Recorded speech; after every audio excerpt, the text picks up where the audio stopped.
우리 11월 감사의 달을 보내고 있는데요. 어느덧 지금 벌써 11월 마지막 주를 맞이했습니다. 이제 곧 3, 4일 지나면 12월이 시작하게 됩니다. 우리 11월 첫째 주일 날에 함께 우리 감사하자고 감사 리스트를 나누어 드렸는데 100가지 감사 리스트 어떻게 한번 써보시고 적용해 보셨습니까? 저는 개인적으로 이 100가지 감사 리스트를 기록하면서 정말 그런 마음이 들더라고요. 그동안에 너무 당연하게 여겼는데 당연하게 여겼던 것들이 참 보니까 감사한 것들이 너무나 많았습니다. 세세하게 그렇게 하나하나 적어 기록해 보니까 당연한 게 아니라 정말 하나님의 은혜구나, 이런 깨달음들이 참 많이 있었습니다. 매일 아침에 눈을 뜨고 새 아침을 맞이할 수 있는 거 얼마나 감사합니까? 그리고 우리가 배가 고프고 또 음식을 먹으면 음식의 맛이 느껴지고 또 배가 부른 거, 이것도 참 감사하더라고요. 내 입술을 가지고 누군가 이렇게 즐거운 대화를 나눌 수 있는 거, 이것 또한 또 너무 감사하더라고요. 글을 쓰고 또 하나님의 말씀을 나누고 전할 수 있으니까 그게 저한테 너무나 감사하더라고요. 그리고 식사를 준비하는 그 아내의 모습을 보며 또 자녀들이 아빠라고 이렇게 부르는 그런 친근한 그 음성을 들으면서도 하나님께 감사를 드렸습니다. 어떻게 보면 참 당연한 것 같은데 그런데 되돌아보니까 이게 참 당연한 것이 아니라 모든 것이 하나님의 은혜였습니다. 우리 성도님들도 그렇지 않습니까? 우리 100가지 감사 리스트를 이렇게 쭉 적어보니까 참 당연한 게 하나도 없고 모든 것이 하나님의 은혜라, 이런 고백이 나오는 줄로 믿습니다. 자, 그런데 우리가 하나님께 나에게 주신 것들에 대해서 우리가 감사하는 것도 참 중요하지만 우리가 무엇을 가지고 어떤 감사를 드리는가, 이 감사의 내용도 참 중요하다는 것입니다. 왜냐하면 그 감사의 내용을 보면요, 그 사람의 믿음의 실력이 보이기 때문입니다. 내가 어떤 정도의 믿음을 갖고 있는가, 이 감사의 내용을 보면 그 사람의 믿음의 실력이 보이기 때문입니다. 만일 우리의 감사가 물질적인 것, 또 명예적인 것, 눈에 보이는 것, 여기에만 머물러 있다고 한다면 그것이 이제 우리의 믿음의 현 주소라는 것이죠. 오늘 본문에 등장하는 이 바울을 한번 보십시오. 바울이 지금 하나님께 감사드린 내용이 무엇입니까? 그가 무엇을 가지고 지금 어떤 감사를 드리고 있습니까? 바울의 감사는요, 물질적인 것, 눈에 보이는 것, 그것이 아니었고, 그는요, 그 사람을 가지고 하나님께 감사를 드렸습니다. 지금 이제 이야기하고 있는 이 사람은 데살로니가 교회 성도들이죠. 그 모든 성도들로 인해서 그 성도들을 기억하면서 하나님께 감사를 드렸습니다. 사람에 대한 감사가 그에게 있었다는 것이죠. 이 사람에 대한 감사는요, 바울의 감사는요, 바울이 기록한 이 서신 가운데 성경의 곳곳에 표현되어 있습니다. 고린도전서 1장 4절에 있는 말씀에 보니까 이 고린도 교회를 향한 그 감사가 이렇게 나와 있는데요. 그리스도 예수 안에서 너에게 주신 하나님의 은혜로 말미암아 내가 너희를 위하여 항상 하나님께 감사하노니. 바울이 고린도 교회 성도들을 보면서 항상 하나님께 감사를 드렸습니다. 사람에 대한 감사죠. 에베소서 1장 16절에 있는 말씀에 보니까 이것도 우리 사도 바울이 기록한 서신서죠. 우리 읽어볼까요? 시작. 내가 기도할 때에 기억하며 너희로 말미암아 감사하기를 그치지 아니하고. 너희로 말미암아. 에베소 교회 성도들을 보면서 사람에 대한 감사를 드렸습니다. 또 빌립보서 1장 3절, 이 옥중 서신이라고 그러죠. 바울이 기록한, 여기 보니까 여기도 같이 읽어보겠습니다. 시작. 내가 너희를 생각할 때마다 나의 하나님께 감사하며. 지금 보니까 계속해서 사람에 대해서 이 빌립보 교회 성도들을 향해서 하나님께 감사를 드립니다. 그리고 골로새서 1장 3절에 있는 말씀에도 보니까요, 우리가 너희를 위하여 기도할 때마다 하나님 곧 우리 주 예수 그리스도의 아버지께 감사하노라. 골로새 교회 성도들을 향해서도 너희를 위해서 기도할 때마다 내가 하나님께 감사한다. 사람에 대한 감사가 이렇게 가득가득 넘쳤습니다. 참 이런 많은 표현들이 있습니다. 사람에 대한 바울의 감사는요, 끝이 없습니다. 이러한 바울의 모습을 보면요, 우리가 무엇을 가지고 어떤 내용을 가지고 감사해야 될지 참 우리에게 많은 도전을 줍니다. 지난 세월, 지난 삶을 우리 한번 돌아보십시오. 하나님께서 우리 주변에 얼마나 좋은 사람들을 많이 붙여주셨습니까? 우리를 위해 기도와 격려를 아끼지 않았던 우리 부모님들, 그리고 형제들, 그리고 항상 나의 편에서 믿고 따라준 배우자와 자녀들, 그리고 교회에서 만난 신실한 믿음의 동력자들, 이런 하나님께서 붙여주신 그 사람들을 보면요, 우리가 감사하지 아니할 수가 없습니다. 그들 때문에 우리가 지금 여기까지 달려온 것이 아니겠습니까?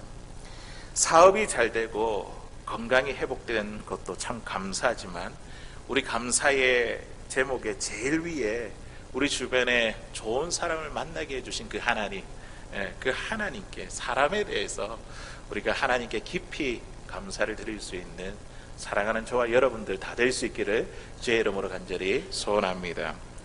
바울은요, 이러한 데살로니가 교회를 기억하며 교회 성도들을 기억하며 항상 하나님께 감사를 드렸습니다. 그런데 오늘 말씀에 있는 내용을 보니까 그들 가운데 무엇을 가지고, 어떤 내용을 가지고 감사를 했냐면 3절에 있는 말씀을 보니까 이렇게 이야기합니다. 너희의 믿음의 역사와 사랑의 수고와 우리 주 예수 그리스도에 대한 소망의 인내를 우리 하나님 아버지 앞에서 끊임없이 기억함이니.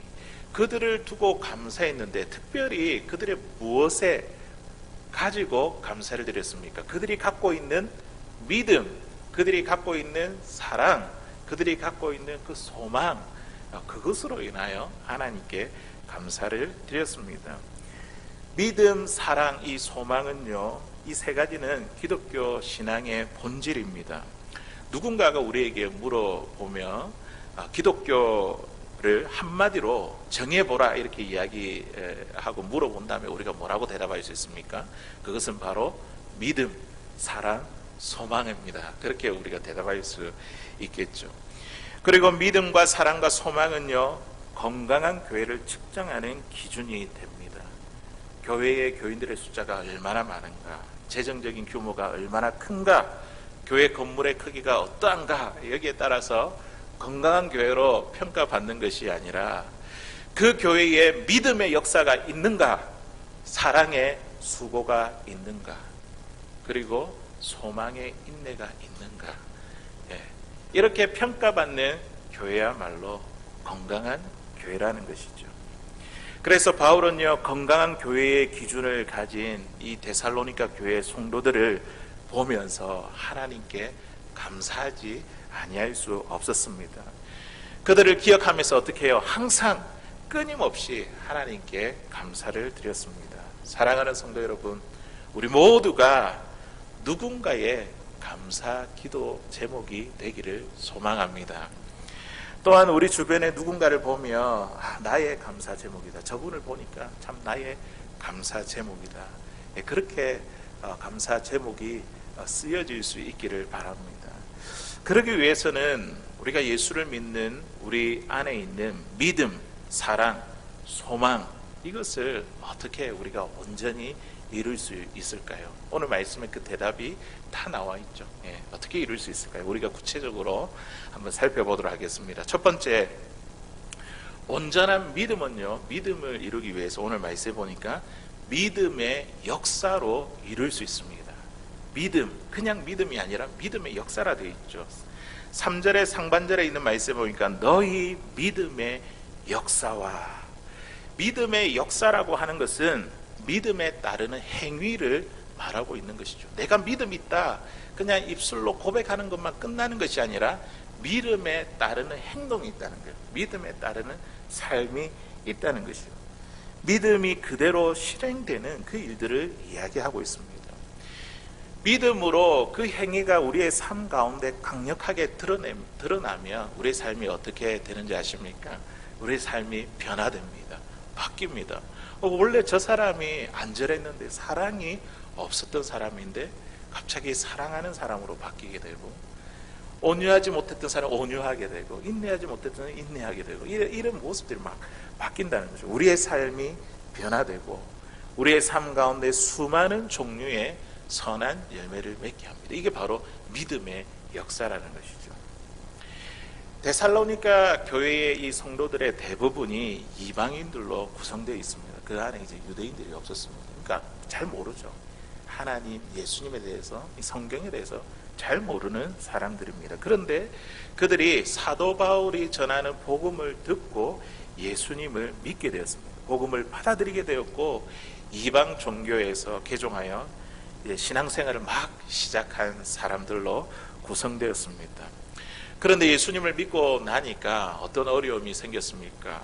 그때 당시에 정부와 또 이 유대인들로부터 믿음을 버리라는 큰 핍박을 받게 되었습니다. 그리고 외부적으로는 그렇지만 또 내부적으로는 예수님께서 분명히 다시 오신다 하셨는데, 재림하신다 하셨는데, 그렇다면 주님이 오시기 전에 죽은 자들은 어떻게 될지, 여기에 대한 이 종말론에 대한 그런 신앙의 혼란이 그들에게 있었습니다. 그래서 우리가 데살로니가 전후서를 살펴보면 이런 사도 바울이 이 종말에 대해서, 우리 인생의 마지막에 대해서, 예수님의 오심이 어떠한 현상과 징조가 나타나는 이거에 대해서 아주 자세하게 기록되어 있습니다. 예수를 믿으면 모든 것이 잘 되고 형통할 줄 알았는데, 그런데 그들은 외부의 이 환난과 핍박을 받게 되었고, 그리고 내부적으로 신앙적인 갈등이 일어났습니다. 얼마나 낙심되고 좌절되겠습니까? 그런데요, 그들에게 무엇이 있었냐면, 나는 하나님으로부터 택함을 받았다, 이런 구원의 확신이 넘쳤습니다. 4절에 있는 말씀에 보니까요, 하나님의 사랑하심을 받은 형제들아, 너희를 택하심을 아노라.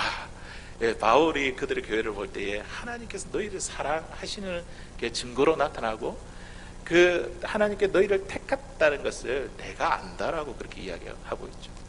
환난과 핍박 가운데서도 그들은요, 분명한 하나님이 나를 택하셨다는 구원의 확신이 있었습니다. 세상에 이거보다 더 중요한 게 어디에 있겠습니까? 구원의 확신, 하나님 나를 택해 주셨다. 환난 가운데서도 나를 택해 주셨다는 그 믿음이 그들이 환난을 극복할 수 있는 믿음의 역사였죠. 그리고 계속해서 우리가 말씀을 읽어보면요, 6절에 있는 말씀 보니까 또 너희는 많은 환난 가운데서 성령의 기쁨으로 말씀을 받아 우리와 주를 본받는 자가 되었으니, 보니까 환난과 핍박 가운데에 그들이 낙심한 것이 아니라 어떻게 했다고요? 성령의 기쁨으로 하나님의 말씀을 받았습니다. 이게 믿음의 역사가 아니면 어떻게 이런 일이 되겠습니까? 낙심하고 좌절해야 되는데, 그런데 성령께서 주시는 기쁨으로 말씀을 아멘 하고 받으며 말씀대로 순종하며 환난을 이기며 살아갔다는 것이죠. 그리고 그들은 믿는 자들의 본이 되었고, 그들이 전한 복음이 다른 지역까지 퍼지게 되었습니다. 비록 환난과 핍박 가운데 있었지만 그들 가운데 믿음의 역사가 나타났습니다. 복음의 능력이 나타났다는 것이죠. 성령의 능력이 나타났습니다. 그러니 바울이 이 데살로니가 교회의 믿음의 역사를 보니까, 믿음의 역사를 통해서 나타난 삶의 변화와 그리고 성숙한 이 열매들을 보니까 어떻게 해요? 하나님께 끊임없이 감사드렸다는 거죠. 그들을 생각하며 감사를 드렸던 것입니다. 이처럼 우리에게 보이는 믿음, 행하는 믿음, 이것이 살아있는 믿음입니다. 이것이 믿음의 역사입니다. 이 믿음의 역사를 통해서 삶의 변화가 일어나는 것, 성숙한 열매를 맺는 것, 이게 믿음의 역사로 이루어진 결과물이라는 것이죠. 야고보서 2장 17절에 18절에 있는 말씀에 보니까 이 믿음에 대해서 뭐라고 이야기하냐면, 우리 같이 읽어볼게요. 시작. 이와 같이 행함이 없는 믿음은 그 자체가 죽은 것이라.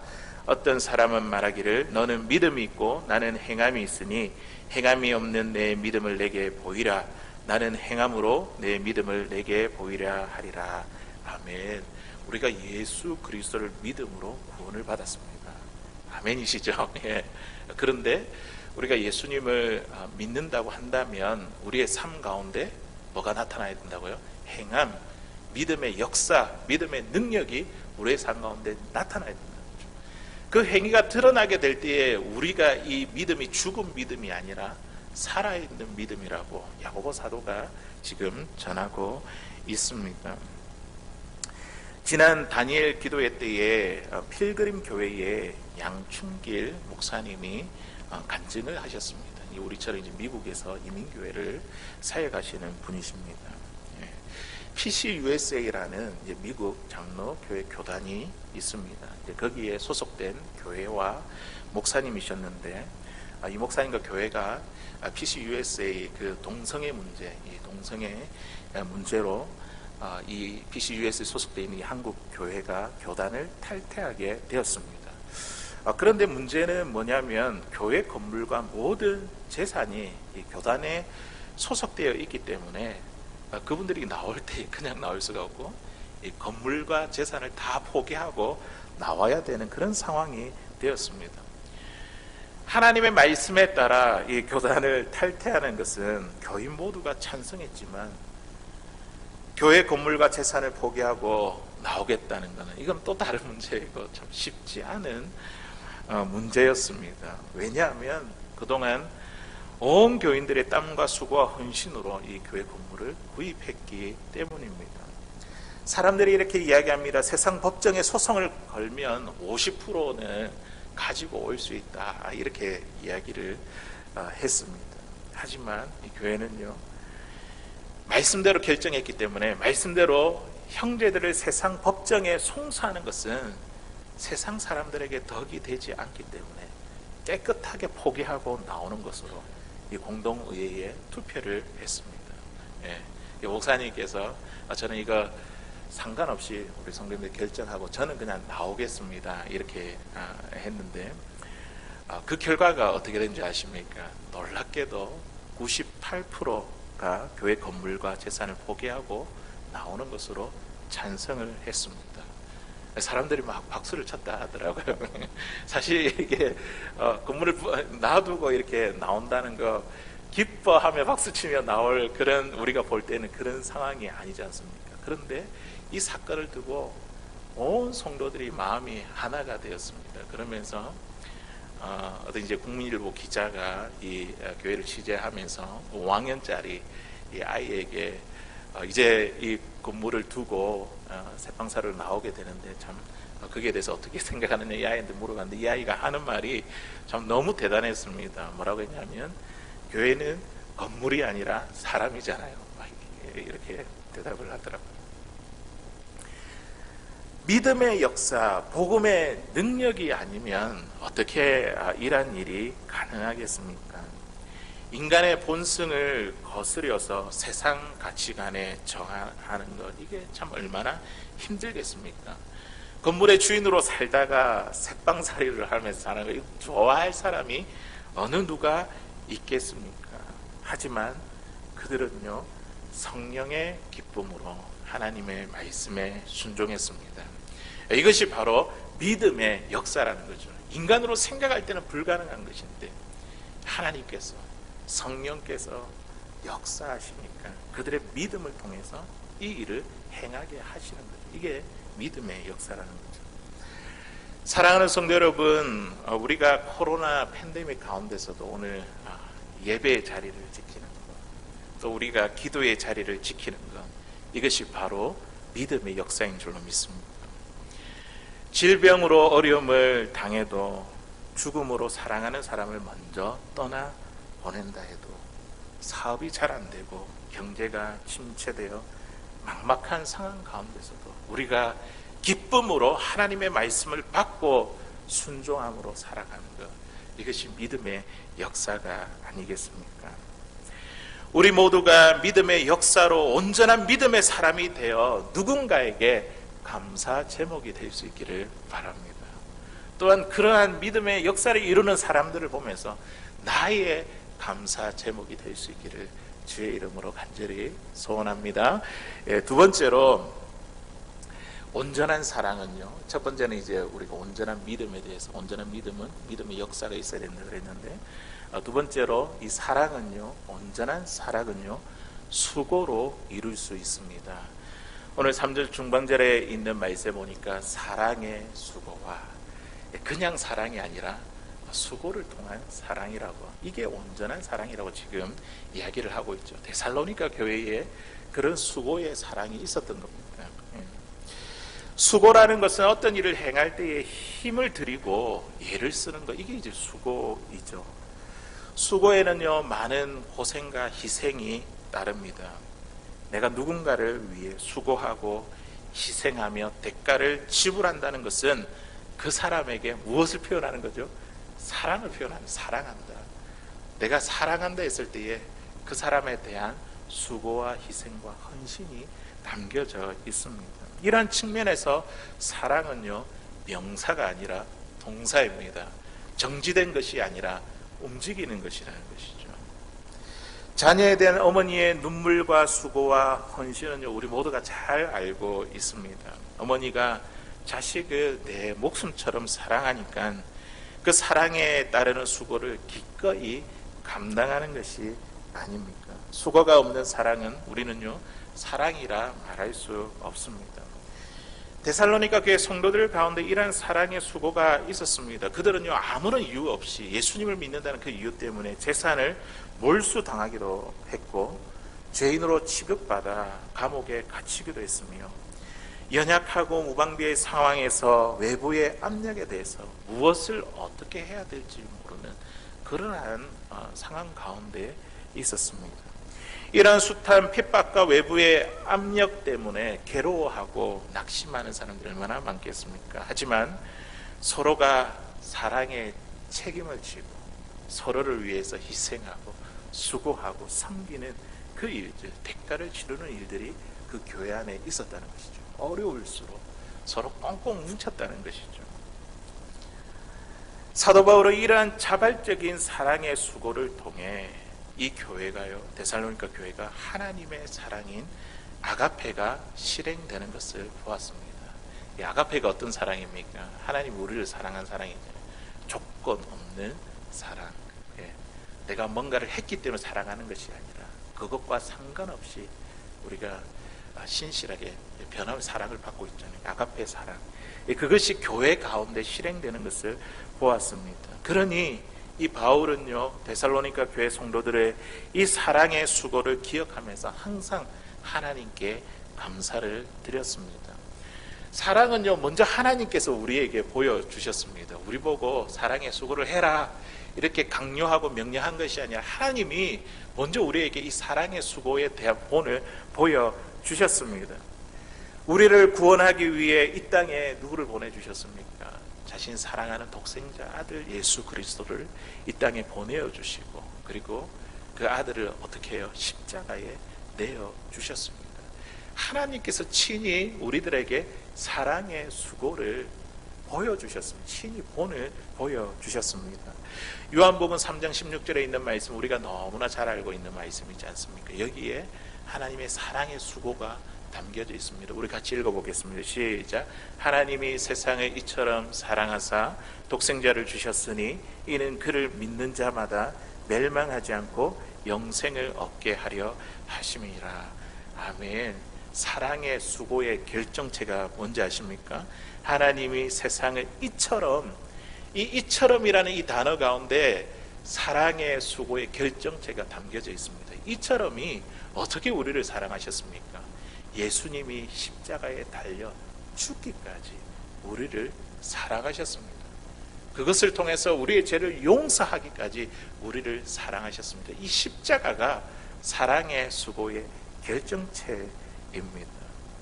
우리가 멸망하지 않고 영생을 얻게 하기 위해서 이처럼이라는 이 십자가의 결정체, 이 사랑의 결정체를, 사랑의 수고의 결정체를 우리에게 보여주셨습니다.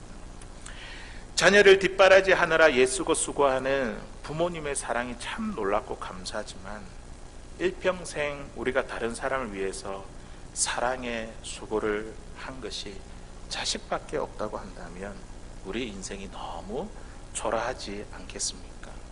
우리 하나님이, 예수님이 사랑의 수고인 십자가라는 그 결정체를 우리에게 보여주셨는데 데살로니가 교회도 그것 때문에 서로에 대해서 하나님의 아가페 사랑을 실천했지 않습니까? 사랑하는 성도 여러분, 사랑의 수고인 이 십자가의 이 결정체를 우리가 보면서 우리의 사랑의 지경이 넓혀지기를 주의 이름으로 간절히 소원합니다.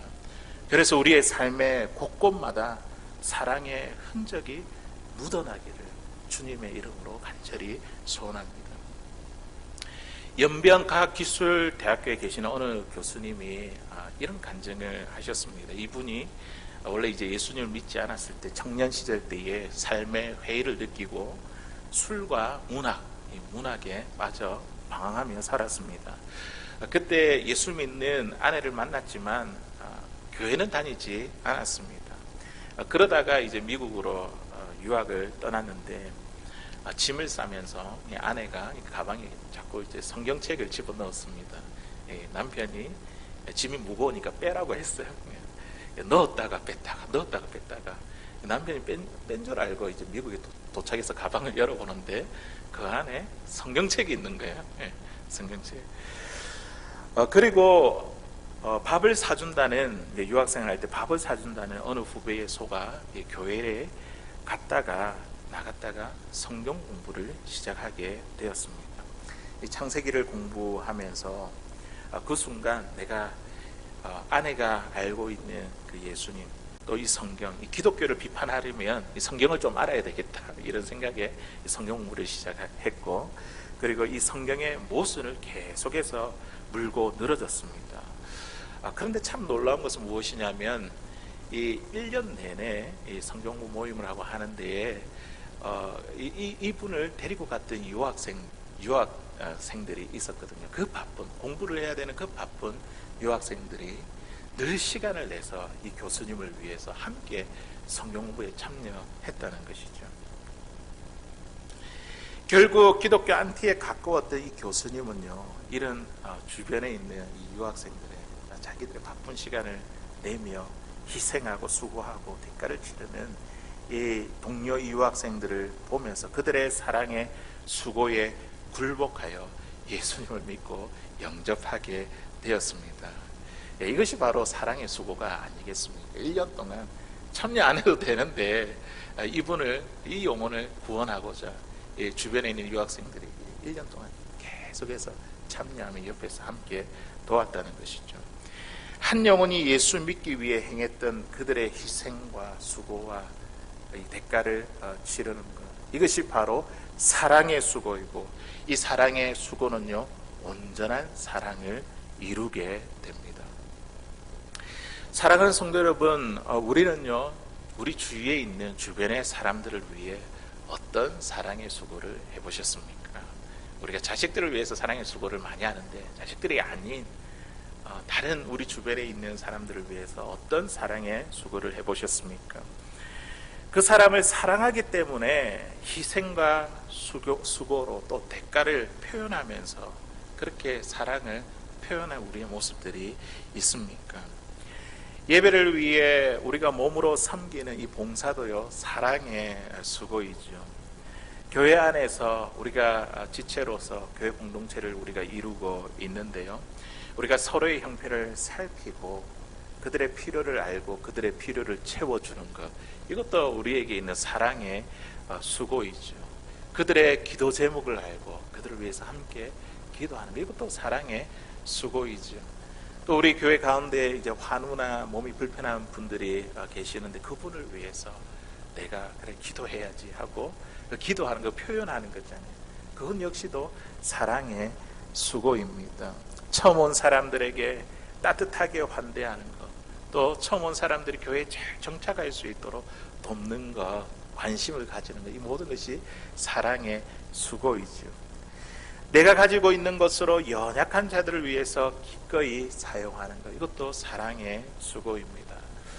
지난 주일날에 우리 추수감사 주일 예배를 드리면서 우리 강단 앞에 과일 장식을 이렇게 예쁘게 했습니다. 아주 풍성하게 했는데 우리 성도님들이 이렇게 정성껏 또 가지고 온 것이죠. 또 우리 소망에서 준비한 것이죠. 이게 또 사랑의 수고이죠. 그것을 가지고 예배 후에 우리 소방서와 경찰서 그리고 요양원들을 들려서 우리 교회에서 오늘 예배를 드리고 이것을 준비해서 같이 함께 나누기를 원합니다. 이렇게 이야기하니까 너무 좋아하시더라고요. 우리 교회와 우리 성도님들께 그분들이 참 감사의 표시를 하시더라고요. 이게 이제 사랑의 수고라는 거죠. 어떤 분들은 사랑의 수고로 과일들을 함께 모았고 정성껏 장식도 하며, 또 어떤 누군가는 과일에 또 정성껏 박스에 이렇게 가져갈 곳에 과일을 담아 두었습니다. 이것이 모두 사랑의 수고라는 거죠. 그리고 우리 여러분들 성도님들께서 우리 동전을 또 모아주셨잖아요. 노숙자들 감사절 그 식사 한 끼 대접하기 위해서 집에 있는 동전들 다 갖고 와가 정성껏 이렇게 모은 거, 이것도 사랑의 수고이지 않습니까? 우리 주보에 나와 있지만 그 총 금액이 얼마가 되어 있습니까? 420불. 엄청난 큰 금액이죠. 작년에 제가 주보를 보니까 300불 이렇게 되어 있더라고요. 근데 420불 엄청난 큰 금액이지 않습니까? 한 분 한 분 정성과 사랑의 수고가 담겨 있습니다.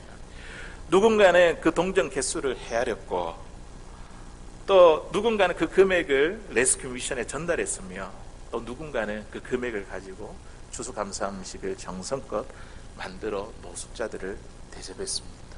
이 모든 것이 사랑의 수고라는 것이죠. 수고와 희생과 섬김을 통해 우리의 사랑이 온전케 됩니다.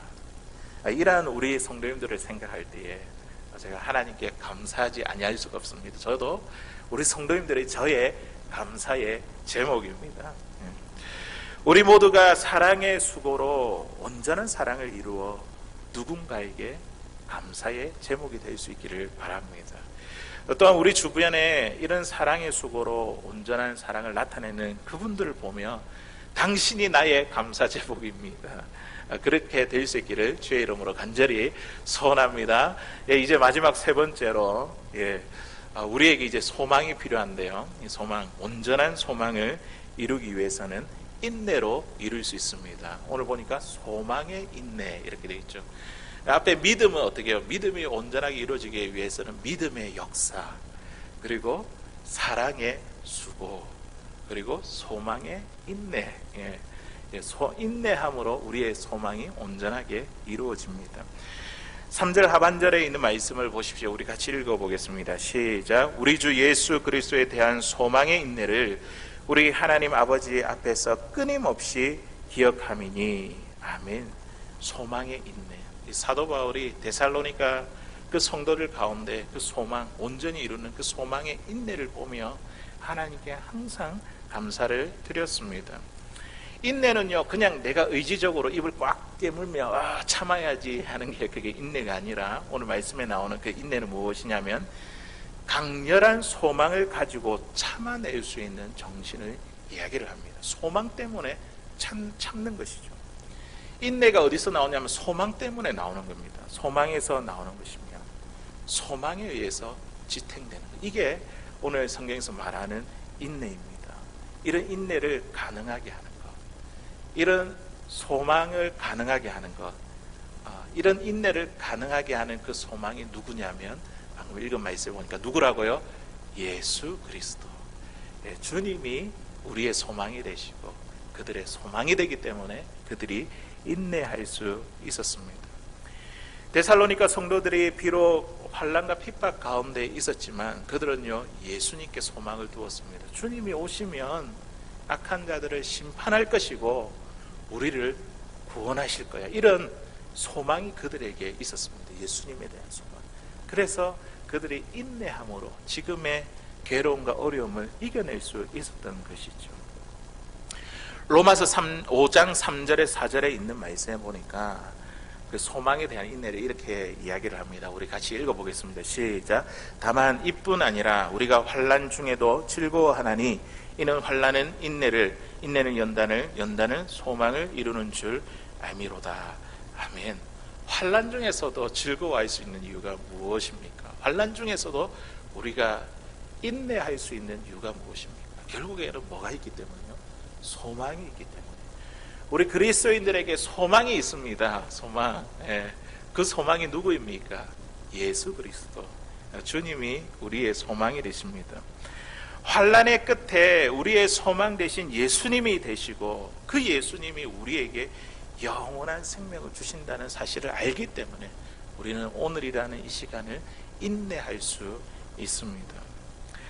제가 미국에 와서 가장 낙심이 들었던 순간은 저의 정체성, 목사로서의 이 정체성이 분명하지 않을 때 굉장히 힘들었습니다.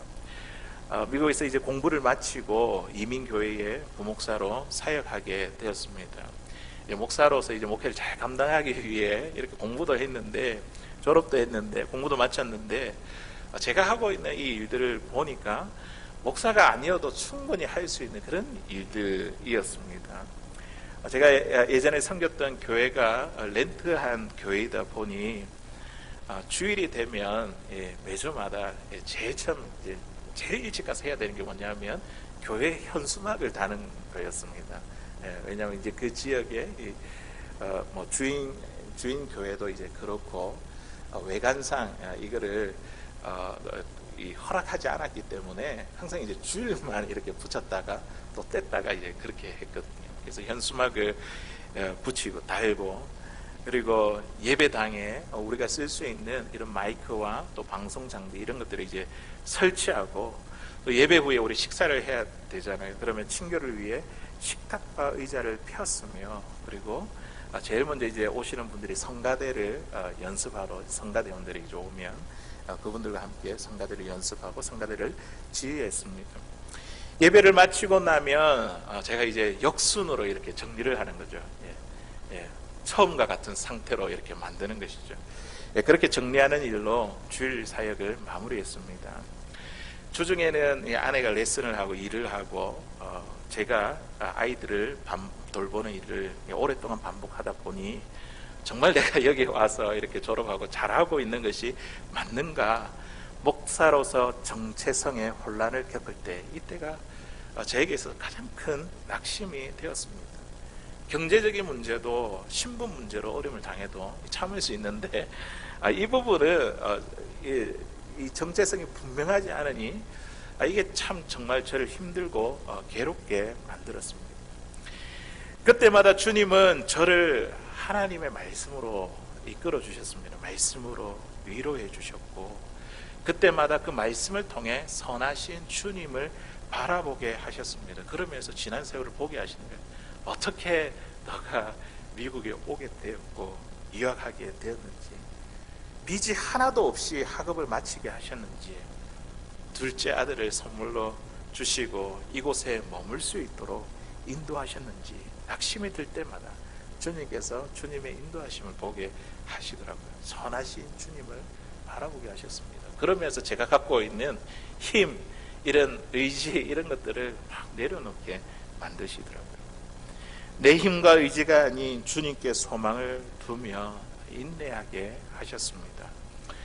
사랑하는 성도 여러분, 저와 여러분들에게 절망스럽게 만드는 것은 무엇입니까? 여러분들을 낙심하게 만드는 것은 무엇입니까? 내가 원하는 대로, 바라는 대로 이루어지지 않고 하는 일마다 확 막히게 될 때에 우리 낙심하는 것이 아닙니까? 내 건강이 점점 약해지고 회복의 기미가 보이지 않으며 사랑하는 사람이 또 질병에 들어가 어려움을 당할 때에 막막한 가정 환경에서 벗어나지 못하는 것으로 내가 좌절하고 있는 것은 아닙니까? 아니면 사람들에게 속임을 당하고 배신을 당해 지금 내가 괴로움 가운데 있는 것은 아닙니까? 사랑하는 성도 여러분, 오직 예수님만이 우리의 소망이 되십니다. 내가 원하는 일이 다 이루어진다 해도 그건요, 결국에는 그게 우리의 소망이 아닙니다. 되면 우리도 다 해봤지 않습니까? 현실적인 문제 다 얻어보고 해봤지만 그 순간에는 기쁘죠. 기쁜데 그게 우리의 소망이 아닙니다. 오직 예수 그리스도만이 우리의 소망이 되십니다. 나의 소망이 예수님께 있습니다. 선하신 그 주님을 바라보며 힘들고 어려운 이 시간들을 인내로, 주님을 소망함으로 인내를 이룰 수 있는, 사랑하는 저와 여러분, 온전한 소망을 이룰 수 있는 저와 여러분들 될 수 있기를 바랍니다. 내가 가진 소망의 인내로 누군가에게 감사 제목이 될 수 있기를 바랍니다. 또한 우리 주변에 신실한 믿음에 있는 사람들에게 있는 그 소망의 인내를 보며 저렇게 참고 인내하는, 믿음으로 인내하는 그 모습을 보면서 그것이 나의 감사 제목, 우리의 감사 제목이 될 수 있기를 바랍니다. 믿음의 역사, 사랑의 수고, 소망의 인내, 이것을 우리가 온전히 이루어 이 모든 것이 온전히 이룬 이것이 우리 모두의 감사 제목이 될 수 있기를 주의 이름으로 간절히 소원합니다.